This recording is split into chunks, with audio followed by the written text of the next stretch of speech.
1983, the year when video games reached for the stars and home computers brought the adventure right into our bedrooms. Arcades were still dazzling us with neon lights and thundering soundtracks. Games like Spy Hunter and Star Wars felt like full-blown blockbusters, cinematic and electric. But back home, the ZX Spectrum was giving us new worlds of our own. Pixel castles, speeding motorbikes, and miners with more courage than sense. In this episode, I'm counting down my personal top 5 games of 1983, a year when arcade spectacle and homegrown brilliance collided to create some of the most unforgettable moments in gaming history. So grab another coin, or maybe rewind that tape, and let's deep dive into the games that defined 1983. And at number 5, it is an absolute ZX Spectrum classic. It is Attic Attack. By 1983, the ZX Spectrum had found its feet, and so had we. The bedroom coding boom was in full swing, and the games coming out of Britain were every bit as imaginative as the arcade hits across the pond. And then along came Attic Attack from Ultimate Play the Game. A game that didn't just show off what the Spectrum could do, but what the people behind it were capable of imagining. It dropped you into a sprawling medieval castle filled with hidden passages, locked doors, and an endless parade of ghosts, knights, and odd creatures that seemed half cartoony and half nightmarish. Your goal was simple: escape. But doing it meant exploring, mapping, and surviving, one screen at a time. What made Attic Attack feel so different was its sense of place. It wasn't just a series of levels, it was a world. Every room had its own atmosphere, every item its purpose, and the whole thing ran in smooth, colourful detail. You could even choose from 3 characters: the wizard, the knight, and the serf, each with unique routes through the castle. For early Spectrum owners, it was jaw-dropping. It felt like the computer had grown up overnight. This wasn't just a game that played for a few minutes, it was something you got lost in, and for many of us, it was the first time a home computer felt epic. Attic Attack was developed by Tim Stamper and Chris Stamper and their small team at Ultimate Play the Game. The game ran in just 48K of memory on the ZX Spectrum, and yet it created a seamless multi-room world, something that felt impossible at the time. Ultimate's genius lay in optimization. Every bit of Attic Attack's castle was built from cleverly reused data and routines, giving the illusion of a vast labyrinth packed with detail. The team also pioneered the use of colour without excessive colour clash, something that plagued early Spectrum titles. The game's smooth movement and top-down pseudo 3D perspective were technical marvels, and while the gameplay was challenging, it was that perfect, just one more go quality that defined Ultimate's best work. Attic Attack was a critical and commercial hit, cementing Ultimate's reputation as the masters of the Spectrum era. It won awards, inspired legions of young coders, and proved that you didn't need an arcade machine to create a world worth exploring. Looking back, it feels like a turning point. The moment home computer games went from simple distraction to immersive adventures, and it all started in a pixelated castle built on imagination and pure British talent. We're at number 4, and it's another ZX Spectrum classic. It is Death Chase. If Attic Attack was all about exploration and atmosphere, then Death Chase was about one thing: speed. Released in 1983 for the ZX Spectrum, it put you on a motorbike, dropped you in a forest, and told you to take down 2 enemy riders at breakneck pace. Simple, direct, and utterly addictive.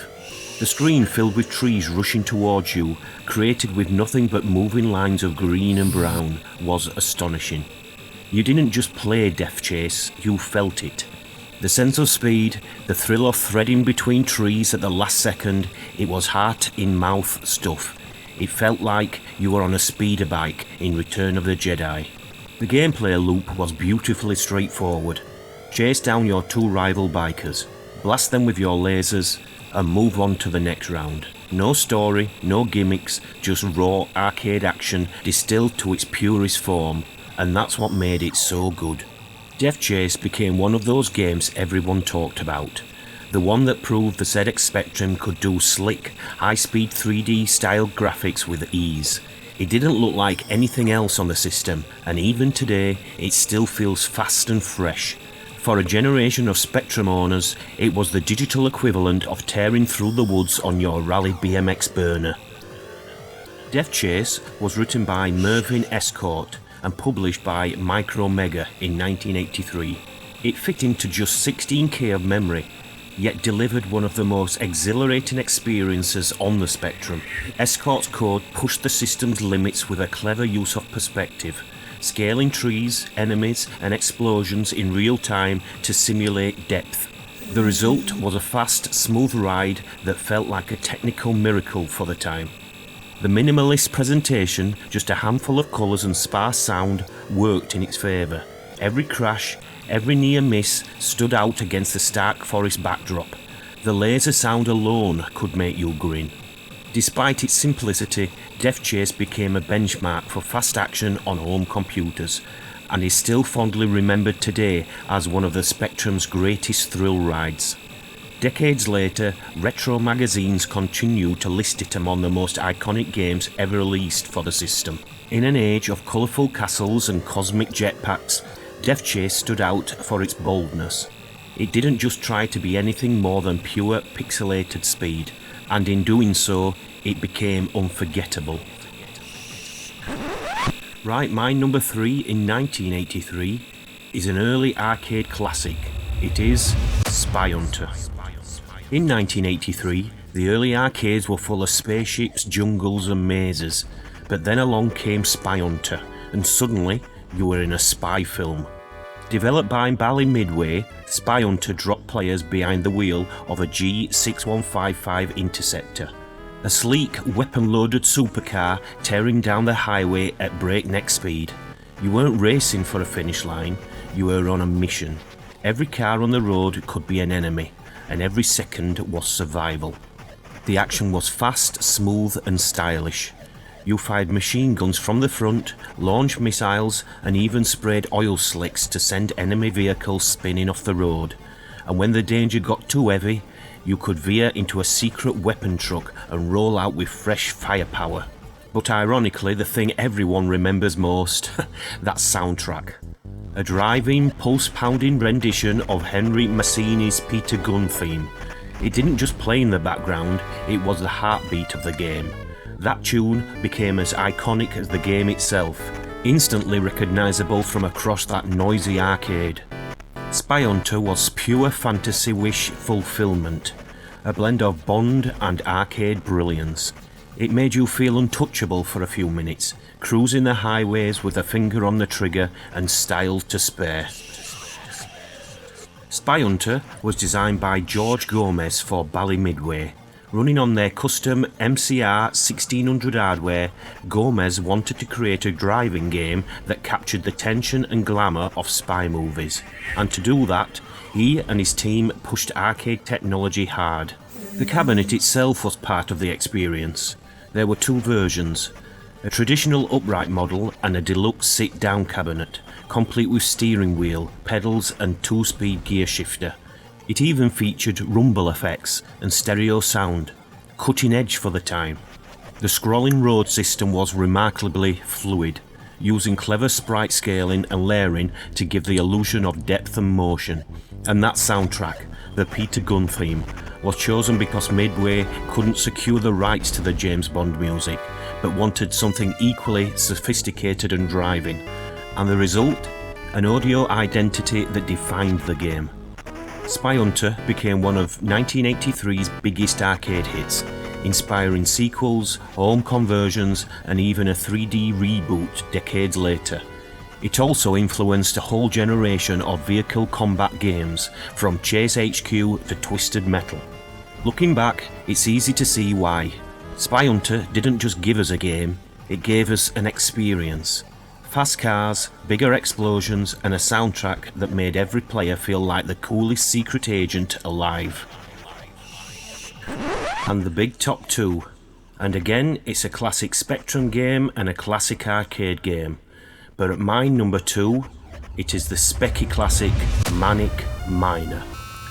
In 1983, the Spectrum was everywhere, the little black box that just could. But then came a game that made everyone stop and stare at the screen in disbelief. manicminer wasn't just good, it was a revelation.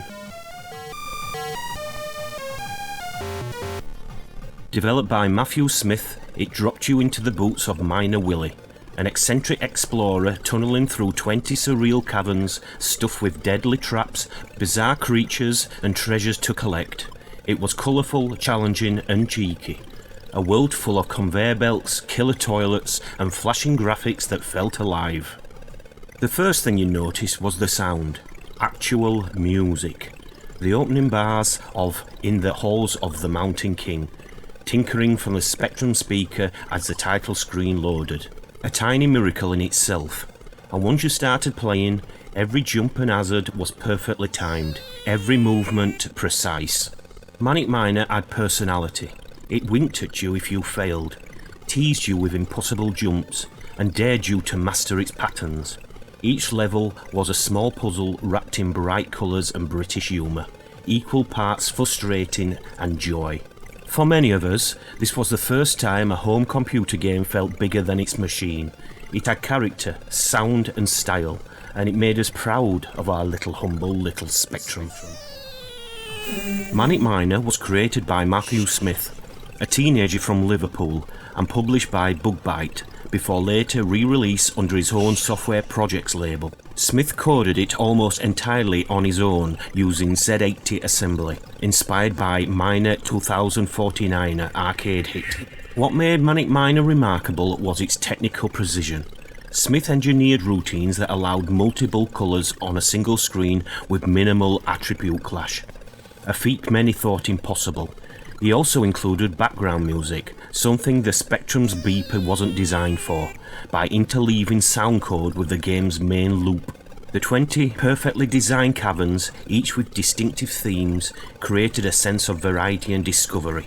The quirky humour, flashing lights, giant robots and nods to British culture gave it an identity all of its own. And the game was a phenomenon. It sold thousands of copies, dominated magazine charts and helped define the look and feel of 1980s British gaming. It also paved the way for its sequel, Jet Set Willy, and inspired countless young coders to try their hand at making games themselves. So manicminer wasn't just another Spectrum hit. It was a declaration that games could be heart, humour and technical brilliance all rolled into one. It's a proper British classic. We are at the number one spot, so drum roll please. My favourite game of 1983 is the arcade classic everyone has played. It is Star Wars. Released in 1983 by Atari, Star Wars was a first-person space shooter that threw you straight into the Death Star trench run.